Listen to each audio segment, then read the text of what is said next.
What is going on, Long Drive Podcast listeners? I'm your boy Jack. We have Connor and a very special guest, the one who hit the walk-off home run in the World Series that made my Wildcats lose and made me very upset. Everybody, welcome on Chris Cheetham. How are you doing today, Chris? Doing well. Thanks for having me on, guys. I'm really excited to talk about some whiffs today with you guys. Yeah. And again, this is the second time we're trying to record this because the first time it's just something happened. It's the same thing that happened to me before. But we'll start out with Connor asking most of the questions. So how are you doing, Connor? I'm doing really good. And like I just told Cheetah right before, this is a lot of the same questions that we asked him before. So he probably knows all these answers. Again, we're not the most creative people on the internet. I don't know. Elon Musk probably is. I don't know. And so the first question that I'm probably going to ask is when did you first start playing wiffle ball? And I know you went over this with Jack a little. So, Yeah, I started playing like in elementary school back really, I don't know, maybe 10 years ago. There was a empty lot next to my house that we used to play at that it was like a perfect wiffle ball field. And unfortunately, like when we were, I think maybe in seventh or eighth grade, so kind of getting towards high school, they built a house on it, so we couldn't really play there anymore. And we were looking for somewhere else to play. We ended up having to find a different field to play. We just kind of play using a corner of a baseball field now, just random baseball field that like no one really goes to that much anymore. So that's kind of where we play now. But yeah, it's been I've been playing for a really long time. Used to be just slow pitch, just hitting bombs all the time. Remember, I hit like 500 first season at the lot wiffle ball league or whatever we did. I was a beast, but things have changed for sure, and we started playing fast pitch, and then now we're in the league after a while. It definitely took a lot for sure, though. yeah. So, next question is how did you meet the Trenton Tranger, Jorgensen, Chadwick, and Bonham? I met them. I met Jorgie back in first grade, or no, second grade. Me and him had the same class together in elementary school, and that's kind of how I met him. Jason, um, his old elementary school it closed down in fifth grade, so I met him then, and it's a little bit later. But Trevor was like in middle school. Him and Jason were friends. Me and Jason became like really good friends in high school. We weren't really friends when he transferred. I just knew of him, I guess. But me and him had like lockers right next to each other, so that's when we became really good friends. And then Liam, me and him also had the same class with Georgie, so I met both of them in the same at the same time. Yeah, so obviously all of those dudes got drafted, and all of those dudes could probably go for rookie of the year. So, next question: what was your guys' as in the Trenton Train experience in both the Winter League and I know you guys played in MLW's public tournaments? So, what was that experience like? It was really awesome, but it was at the same time super nerve wracking at first, at least in the summer league because we were in the 8 o'clock time slot, so we were there bright and early first games, and the only people we got there early the first day too. So the only people that were there were like Tommy and Kyle, and it was so like nerve wracking trying to talk to them because these are like people that I've like weirdly looked up to, even though they're like the same age as me. So it was really weird. But after like we kind of got comfortable with them, and we're like, oh, these are just normal people or whatever. Just outside of like the lore of the league, they're just normal dudes that are really fun to talk to, really nice people. It was pretty chill, and then the rest kind of came. We were able to have some success, and we were able to kind of chat it up with like all the MLW players, and that's kind of how we got our name out there, and we were able to. Even Kyle actually asked us in the summer league. He said, "Hey, if we do like a winter league or something, if you guys playing that, like, there's definitely like basically a 100% chance you guys will get drafted and be in the league." And that was like insane. I don't even remember if I said that the first time, but that was insane, man. That was like really cool to hear. So, as it said on the Pipe It Up podcast, which again, go listen to that, you said you wanted to go to the Metro Magic. Why did you want to go there? So I didn't really have a favorite team. I've been watching the league for a really long time. I didn't really have a favorite team. I just kind of liked everybody, like everybody else besides some Cobras fans, like to hate the Cobras as well. But When Jack came in, he just kind of had a. I know they weren't the best team in the league, but he just kind of brought a different energy, and he was really energetic. He looked like he had a lot of fun with the game, and I was like, man, I feel like I could play really well alongside a guy like this. And I was like, man, they need a pitcher too. So like, I was kind of like how I envisioned, and they were my favorite team. I just kind of envisioned seeing myself playing on there over any other team. But I mean, the Gators, obviously, I mean, they were just at the time. I'm not like trying to be mean, but they were kind of like the laughing stock of the league. It was like they weren't very competitive, but that was also like a destination I wanted to go to. I just didn't really think there was any chance. That's why I didn't say them. I was like, oh yeah, well I'm not gonna go one overall, so I'm not gonna go there. So I was like, oh Magic, that's a possibility. But then Chadwick ended up going there. So after that I was like, I don't have no idea where else I want to go. Yeah. How would you assess your rookie year? Because I know everyone, and we were talking about it on last episode. We're probably voting for you for rookie of the year. So, I mean, how would you assess Um, that? well, in the regular season, I would like to say I definitely need to improve next year. There were some things I struggle with a little bit of consistency at the plate. That's where it came in a little bit, came to fruition a little bit more because I've always been a pretty streaky hitter. But like when I get really hot, like in the playoffs, that was like form CHEETAM in terms of being like hot or whatever. You know, I was just felt really locked in at the plate. I didn't really have any of that during the regular season. I was just kind of like I hit a home run every once in a while. And then a lot of strikeouts and stuff. But I was able to kind of come into my own in the playoffs.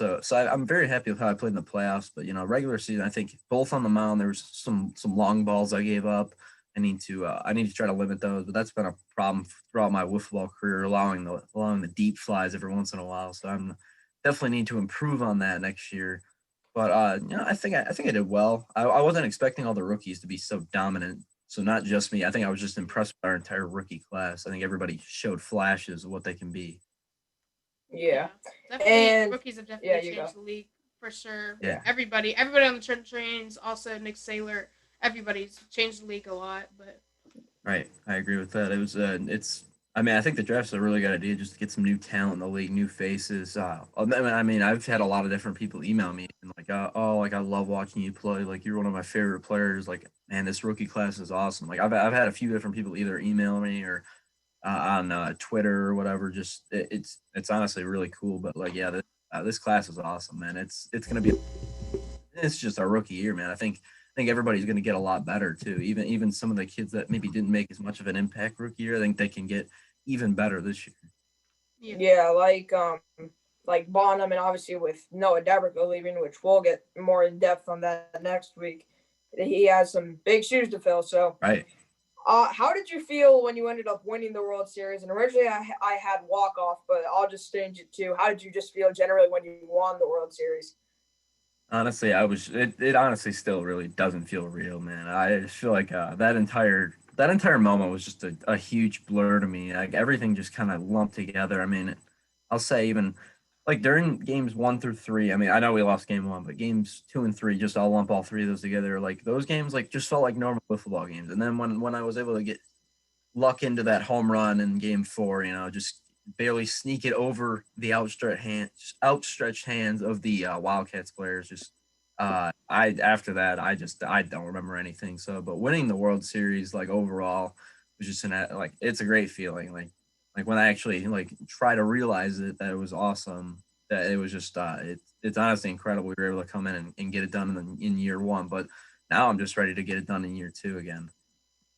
So, I mean, you can't say World Series, but my question was, what was the your favorite or best part of your 2020 rookie season? So for me, in terms of just being in the league, I guess I'll say just my favorite part or whatever would be being in the All Star game, playing in the home run derby, being in the game was just it was a great feeling. But also during the actual season, I would just say the Diamondback series overall in the playoffs was my favorite moment, just our best moment of the year because you know I was able to hit 3 bombs. I think we just all around played our best wiffle ball as a team, and I thought going we kind of limped into the playoffs. So I was like, man, we might just get bounced right away. Like I'm not the most optimistic person all the time, so I was like, like I'm worried. Like we need to play really well, and then we ended up doing it. So that was it was a really big momentum booster too. But that was definitely my favorite series of the year. Yeah, and super quick thing, go watch the All Star game. And the most craziest mic'd up you will ever see is Drew Davis's in the All-Star game. Go watch that again. I was watching it this morning, and it woke my dad up, wondering who the heck I was watching. So, and my final question that I have on the agenda, and who knows, maybe Jack has some questions, I don't know, bumping around in his mind. What do you have planned and or are excited about for the 2021 season? Well, plan. I don't really have. We don't really have a whole lot, yet. There's some things kind of just moving around, some working parts going into next year or whatever. We're trying to get a little bit better as a team overall. Maybe add a depth piece of some sort. I'm not sure what yet, pitching or hitting, but we definitely could use some help. Can't just be all on me, Jorgens, or like we need to get a fourth guy in there that's reliable for sure. But I'm really just looking forward to get back to play, man. I'm more excited to play to try to defend the title, because we get to play the Cobras, we get to play the Magic. Those two series are going to make the year even more fun. No offense to playing the Preds or the Wildcats. There's just a little more intensity going into the Cobras series just because of Drew Davis and then when we play the Magic, we get to play Chadwick and Liam Jackson as well. So pretty much get to play all our biggest rivals this year. I think that's going to be fun. I think it's going to be hard to win the World Series again. I think that's also going to make it really fun. I don't want it to be easy. Obviously, it wasn't this year at all. It was really hard to try to get it done. Obviously we ran into that huge, just drag at the end of the year. But I'm really excited to try to defend the title. I think we definitely have a chance to do it, and I think it's going to take some improvement from all three of us in every facet of the game. I think that's going to be fun to see if we can get even better. Yeah, especially after Drew Davis saying, "I'll be happy when the Gators win 0 games." Had to do a team Connor. I'm sorry. Yeah. I mean, that was just incredible. Yeah. So, super quick question, and again, this just came off the top of my head, but did you obviously all teams played one series at Colts Field? Did you prefer playing at Colts or the Meadows? I mean, I would say for overall gameplay, the Meadows a little better, just because we're a little older. Colts is a perfect place to play. Maybe if you're like just maybe 15 to 17 or whatever. We're a little bigger now. It does feel a little bit small, but at the same time, it's really nostalgic playing there. You're playing in front of somebody's front yard. I think that's incredible. But it's like I honestly it was crazy being there. I was like, dude, we're playing like they played like 7 seasons of. There's so many historical moments that were played here, and then it's in the title of our podcast. Right. Yep. Right. But the Meadows, while it maybe isn't quite as nostalgic, it feels more like the MLW. I would say it feels like a place where we like belong. I guess it's a great field, really nice, and just every time showing up there, it feels awesome. But I really hope we do have I love that we play. This year we played the first series there. I think there might actually be a plan to do that every year. I'm not for sure, but I know they're talking about yeah, we should definitely keep doing like either an occasional series there or just the first one for everybody. I think they're definitely planning on doing something again with Colts Field, which I'm excited for. Yeah. So Jack, does this mean that we need to rename our podcast Center Field? With like how Dan called CHEETAM some run? Do we? Oh, you could. Do we need to rename it Center Field? Maybe that'll be in the works. Yeah. Also, very random thing. We meant to mention this before the podcast. So earlier, me and Connor were bored, right? We decided to analyze your bat flips. Yes. We were watching back every single series, and we're looking at each bat flip you had to analyze how good they were. Okay. And I gave you around a C- or a D+. I think you need to do a better bat flip. No, I agree. There were some. I wasn't happy with my flips. I'll ask. I know. I'm getting a pretty hard grade over here, but I would like to ask what your favorite bat flip was this year. I know. So we were trying to find it. We couldn't find it though. The one. So yeah, hold on. There was this one where you didn't really flip it, but you like threw it to the side and it like spun like a helicopter. Oh, that was in the Eagles series. That's what it was. Yeah. Okay, but yeah, we were trying to find it. We knew. Yeah. I'm like, I knew it happened, and I thought it was in the NLDS, but yeah. And I know that's really random and stuff, like just analyzing his bat flips, but that just. Hey, I'm not proud of all of them. I will actually agree with you. I think a lot of them I could have used some work on. A few of them, though, I'm not gonna lie, I don't really remember hitting them, and I kind of blacked out after I hit them. Those And ones, we I'll both pick agree that we think Dirty Dan, or I think Dirty Dan has the best bat Yeah, flips. he does. I know. He'll His are toss the sick. bat across the whole field and then just walk around the bases. Yeah, his are sick. I agree. I definitely aspire to be more like him. I'm trying to think of some more. I'm trying to come in with some more. Well, I gotta hit him first. That's step one, and that's why it's hard to think of bat flips on the fly because you're like, well, I gotta actually hit the home run first. And I don't want to pre-bat flip or whatever, unless I know it's gone too. So some of those aren't as good, but I definitely want to work on that next year because especially I'm gonna be working on it a lot before I play Drew because if I hit a bomb off him, I promise you And that's I would love to see it. gonna be a good And I would one. also love to see Connor's reaction to that too. Oh yeah. I would love to see that. Yes, please. In my mind, the Bring two me best bat popcorn. flips are either Ryan Kratz, where he literally just throws it up into the sky. Oh where- yeah, Oh yeah, Ryan does have you good ones never. as well. And obviously Chris has obviously seen that because you played the Preds this he year. did it to He me. just Yeah, it's shoots sweet. it up to the sky. I love a good bat flip, man. Yeah, I know. Or kind of chucks his Drew, bat. where he sort of shoots it up to the sky, and right as he gets around to second base, he has the most voice crack "Let's go" I've ever heard. It's,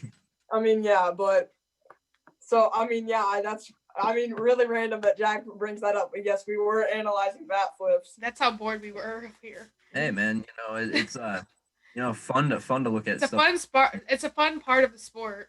Yeah, for sure. I mean, that's definitely bat flips. I mean, I love them. I think I don't care about the disrespect. You got to get maximum disrespect in there for the other team when you bat flip.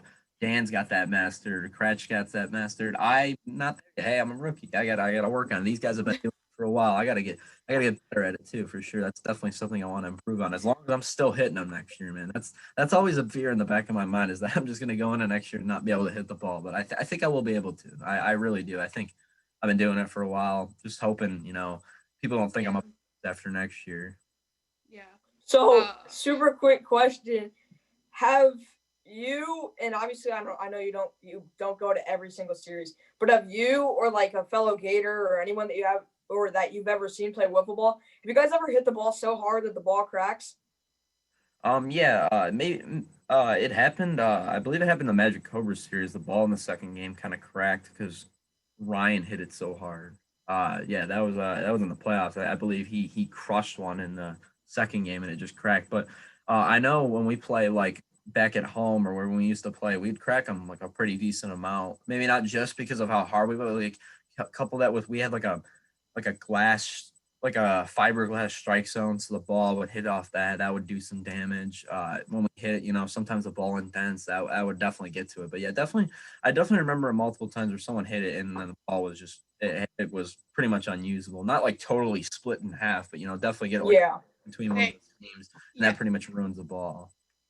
Oh yeah, I didn't mean to cut you off if I did. But real quick, we almost mentioned it last week, but we decided to save it for this week. So, do you have a little? You don't have to say too much, but there was something that you mentioned to us a couple weeks ago about some kind of acquisition that the Gators might make. You want to talk about that a little bit? Okay, I can address this actually now because before we were we wanted to talk about it because we were talking about what we think the teams are going to do next year. But we wanted to save it for when you come on. So. Wait, so do you want to know? Because I believe I told you guys what there was a potential move that was going to be made. Yeah. I can tell you what it is now if you want to know because it's not going to happen. But oh man, there are some rumors of Sean Flynn potentially. Oh, I knew it! I guessed it right. I literally said it. I literally said it. You guys called it. I was like trying to keep it together over here last week, but yeah. Sean was potentially, I don't know if it was just a joke or not, but he was saying, he was like commenting stuff on Zerlag stuff. Zerlag asked him if he was like leaving or considering, and he was like, oh, I don't know or whatever. But then I guess Drew ended up texting Zerlag and was like, hey, yeah, like I'm not trading him. Like there's no chance. He's my best whatever. So like, yeah, that didn't really work out well. But I knew it. I literally, the second you said it a couple weeks ago, I'm like, the first player I thought of was Sean Flynn from the Cobras. Well, yeah, we both said. Yeah, you said Andy Durant or Sean. Yeah, but wow. I love Andy here as well. I mean, any guy like that, we need a little extra hitting on our team. But yeah, Sean Flynn would be crazy if Sean Flynn actually wins. I wouldn't expect him. I don't know if they would even let us. I really don't know if they'd let us do that, and we don't really that would be. I feel like that would just Yeah. add on to you and Jorgie and Zerlik being able to hit and just a crazy amount. Wow, I can't believe I guessed it right. Yeah, I Wow. was very impressed when you guys guessed it last week. But yeah, I'll definitely. That's a fun fact for you guys. I mean, it's not a. I know there was some stuff going on between them on Instagram too. So some people actually do know about it, but it was a long shot at best. We were definitely. I thought maybe for a couple days that there was actually some legitimacy to it, but I think Drew just wouldn't let that happen. But hey, never time to give up. I'm gonna talk to Sean about it over the DMs at some point. See if there's any chance we can get him here. If it can happen, I mean that definitely is a big boost to our chance to win the World Series next year because Sean is one of the best hitters in the league. I know you don't even see everything that he's able to do because you don't see his Yeah. he is easily one of the toughest outs in the league. I haven't Yeah, all hail Dr. Michael Page. pleasure to face him yet because I don't really want to take him on, but it's gonna be definitely a tough out if he's still on the Cobras. But we can get him up if we can pry him away from the Cobras. That would just further destroy Drew's soul, and that would make me happy. And I would be a cruel person if I didn't mention this, but in MLWmerch.com, there is a Jorgie, a Cheetam, and a Gators World Series shirt all now available. I plan on getting the Cheetam jersey sometime soon. I mean, Appreciate it. not gonna lie, but I plan on either getting that for Christmas or spending my own big bucks on it. But I would be cruel if I didn't mention that. So go buy some of that. Hey, are you planning on getting the Sean Flynn Gators jersey too when we sign him? I'm just kidding. It's probably I'm not sure he gonna happen. would. I mean, he's a Cobras fan. So I mean, yeah, he'd probably go over to the bandwagon once Flynn left. Yeah, right. I mean, there isn't really much left for Drew then after that. No, I'm very excited to. In all reality, I'm very excited to play them. I think it's going to be fun. I'm assuming Sean is still going to be on the roster, whether or not he ends up getting traded to us, which is I think it's very unlikely he gets traded at all now. But I think I mean, I'm definitely going to give it a shot. I'm gonna send a little DM to Sean and see if I can get anything going. But I really can't believe I guessed that right. That's just crazy. So no. The real question is, was that the only move that could potentially happen in MLW, or was there any others that you knew of? Not really anything concrete yet. I know some teams. I mean, you listen to the Diamondbacks on the podcast. I know they're really interested in making a move. I know the Magic are. I know no concrete. I'm not breaking any news. I just know some different teams are definitely looking to make moves, and I would very much expect them to. I know we still want to. That's definitely not getting Sean doesn't mean we can't go after another role player. That definitely can add something to our team because we need a fourth guy. Whether or not we sign a free agent, I have a potential friend that is not quite as good as us, but he's not like a big wiffle ball player, but he's definitely somebody that we could consider because I think he has some hitting tools at least at the plate. He definitely has been able to hit the ball off of us before when we play our recreational games that I don't believe he'll get drafted. So that could be a guy we end up targeting, but just definitely stay tuned because there's going to be moves. I'm very well sure of a potential big move being made at some point. I think something crazy is going to happen this year. So then my question is, as Cheetah mentioned this last week, it would have been they're probably not having a winter league. So with like free agents and stuff, do you have to like wait until the draft happens in order to like get them, or can you like what's that all about? Yeah. So I think pretty much they're going to draft based on the summer tournament this year, Wiffle and the Mitten, which I'm not like trashing anybody. I don't know.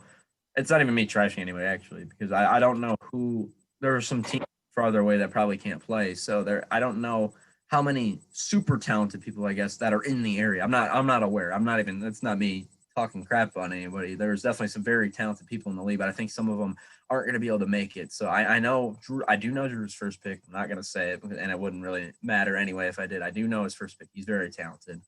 Other than that, I'm really curious to see who gets drafted. But yeah, we do have to wait on the free agents until after the draft class. Yeah, that makes sense because basically they could sign someone who would have been drafted. Right. That wasn't in place, but right. Yeah. Trying to think. Jack, you got anything else? Yeah, not much. I mean, this was kind of just I don't know how long you wanted to go, Connor. We could go normal, or we could just do a short. But I know we were just trying to get Cheetam on for at least a 20-minute thing, just because we wanted to make it up because obviously last week things went wrong, and again, we really apologize for that. We don't know what happened. We even did a test run before you joined, and it worked fine. So, but You're good, man. yeah, I don't know how long you wanted to go, Connor. We just wanted to at least get him on for a couple minutes. But Yeah. So, I mean, Jack, should I do the honors or should you do the honors? I think I did the honors last week, so I think it's your turn. Eagles, you lost the 2014 World Series, and I'll say this again. I'll say Wildcats, you lost the 2020 World Series because we have World Series MVP right here. So Wildcats, you lost the 2020 World Series. Jack, take And that. Cobras, you didn't make the playoffs. Jack, we don't have to go there, okay? Jack. So again, CHEETAM, thank you a lot for coming on. It really means a lot for us. So yeah, we really do appreciate you guys having me on again. I definitely always enjoy talking about football, and definitely let me know if you ever want me back on the channel for sure. We can talk about before the season or something like that during the season. Yeah. Man, it's all fun talking about football, man. I love it. Yeah. Yeah, but yeah, Eagles lost 2014 World Series. Redskins / football team, you beat the Steelers, and that's going to do it for this podcast. See you guys.